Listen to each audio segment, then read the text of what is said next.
Los libros de Primera y Segunda de Samuel. En nuestras Biblias modernas, estos son dos libros separados, pero esa división es simplemente por la longitud del rollo. Originalmente fue escrito como una sola historia coherente. En este video hablaremos solo sobre Primera de Samuel. Después de que Israel fue rescatado de la esclavitud en Egipto, ellos hicieron un pacto con Dios en el monte Sinaí y eventualmente llegaron a la tierra prometida. Y ahí se suponía que Israel fuera fiel a Dios y obedeciera los mandamientos del pacto. Antes del libro de Samuel, el libro de Jueces mostró cómo Israel falló completamente en cumplir esa tarea. Fue un tiempo de caos moral y mostró la necesidad que tenía Israel de líderes sabios y fieles. El libro de Samuel provee una respuesta a esa necesidad. La historia del libro de Samuel se enfoca en tres personajes principales. El profeta, Samuel, de donde el libro toma su nombre. Luego tenemos al rey Saúl y después de él, al rey David. Los tres hicieron que Israel pasara de ser un grupo de tribus gobernado por jueces a un reino unificado gobernado por el rey David en Jerusalén. Y el libro de Samuel tiene un diseño fascinante que entreteje la historia de estos tres personajes en 4 partes principales. Samuel es el líder clave y el profeta en la primera sección del libro, pero también juega un rol importante en la siguiente sección, que es la historia de Saúl, la cual se nos cuenta en 2 movimientos: la llegada de Saúl al poder y luego sus fracasos. Y la segunda parte trata sobre su caída y su trágica muerte. Y luego del drama de la partida de Saúl, se encuentra con la emocionante llegada al poder de David. Y luego, la historia de David se nos cuenta en 2 movimientos. Primero, él está sobre una ola de éxito, lo cual es seguido por su trágico fracaso personal en la lenta autodestrucción de su familia y luego de su reino. El libro concluye con un epílogo que reflexiona en toda la historia. Profundicemos y veamos cómo se desarrolla. La primera parte continúa describiendo el caos del libro de Jueces, y se nos presenta una conmovedora historia acerca de una mujer llamada Ana, y ella se lamenta porque nunca ha sido capaz de tener hijos.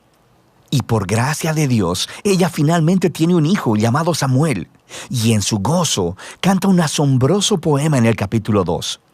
Y el poema trata de cómo Dios se opone al orgulloso y exalta al humilde. De cómo, a pesar de las tragedias y de la maldad humana, Dios está cumpliendo sus propósitos en la historia.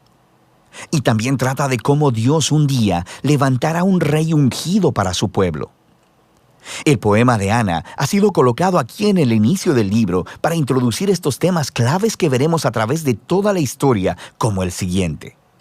Samuel crece y se convierte en un gran profeta y líder para el pueblo de Israel, al tiempo que los filisteos se levantan como los archienemigos de Israel.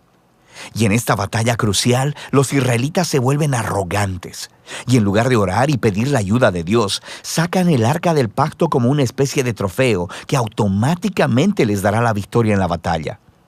Y así, debido a su presunción arrogante, Dios permite que Israel pierda la batalla y el arca es robada.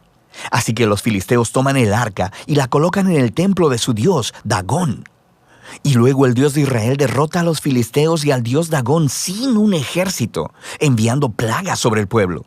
Y los filisteos ya no quieren el arca, obviamente, y la envían de vuelta a Israel. Y el punto de la historia parece ser este: Dios no es el trofeo de Israel y Él se opone al orgullo entre los filisteos, pero también entre su propio pueblo. Y así, Israel necesita permanecer humilde y obediente si quiere experimentar la bendición del pacto de Dios, lo que nos lleva a la siguiente sección principal.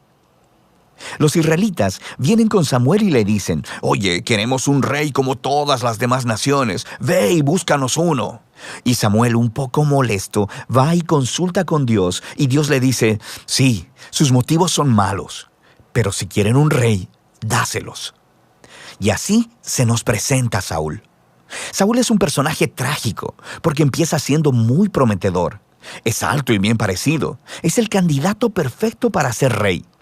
Pero tiene fallas de carácter profundas. Es deshonesto, le falta integridad y parece incapaz de reconocer sus propios errores. Y estas fallas se convierten en su perdición. Él gana algunas batallas al principio, pero sus fallas son tan profundas que eventualmente se descalifica a sí mismo por desobedecer descaradamente los mandamientos de Dios. Así que el anciano Samuel confronta a Saúl y a Israel. Él le había advertido al pueblo de que solo serían beneficiados por un rey que fuera humilde y fiel a Dios.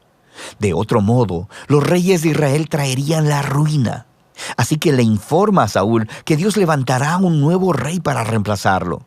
Y así comienza la caída de Saúl.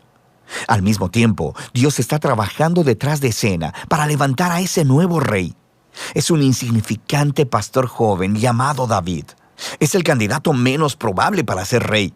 Pero la famosa historia de David y Goliat muestra que Dios no eligió a David por la posición de su familia, sino simplemente por su confianza radical y humilde en el Dios de Israel. De manera que esta historia encarna todos los temas del poema de Ana.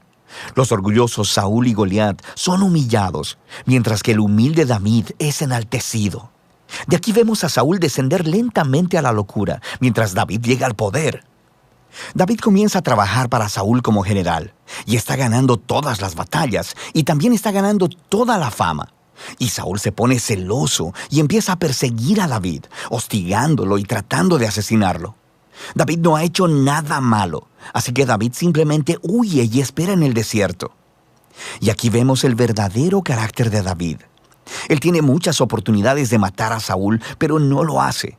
Él simplemente confía que a pesar de la maldad de Saúl, Dios levantará un nuevo rey para su pueblo. Lo que también es interesante es que muchos de los poemas de David que encuentras en el libro de Salmos están ligados a este momento de su vida, y todos expresan la misma actitud de confianza. Y así que esta sección del libro termina con la espantosa muerte de Saúl después de perder una batalla con los filisteos. Primera de Samuel cuenta algunas de las historias más detalladas y bien narradas que encontrarás en la Biblia. Y los personajes Saúl y David son presentados de manera muy realista. Y el autor los está exponiendo como estudios de carácter para que puedas encontrarte a ti mismo en ellos. Así que en la historia de Saúl vemos una advertencia. Es crucial que reflexionemos en nuestras propias fallas de carácter y cómo nos dañan a nosotros y a los que nos rodean. Y con la ayuda de Dios necesitamos humillarnos a nosotros mismos y lidiar con nuestro lado oscuro para que la historia de Saúl no se convierta en la nuestra. David, por otro lado, se nos presenta como ejemplo de paciencia y confianza del tiempo de Dios en nuestras vidas. Él está huyendo en el desierto, siendo perseguido por Saúl. David tenía muchos motivos para pensar que Dios lo había abandonado, pero eso no es lo que él piensa. Así que la historia de David nos motiva a confiar en que, a pesar de la maldad humana, Dios está cumpliendo sus propósitos, oponerse al orgulloso y exaltar al humilde. Y de eso se trata Primera de Samuel.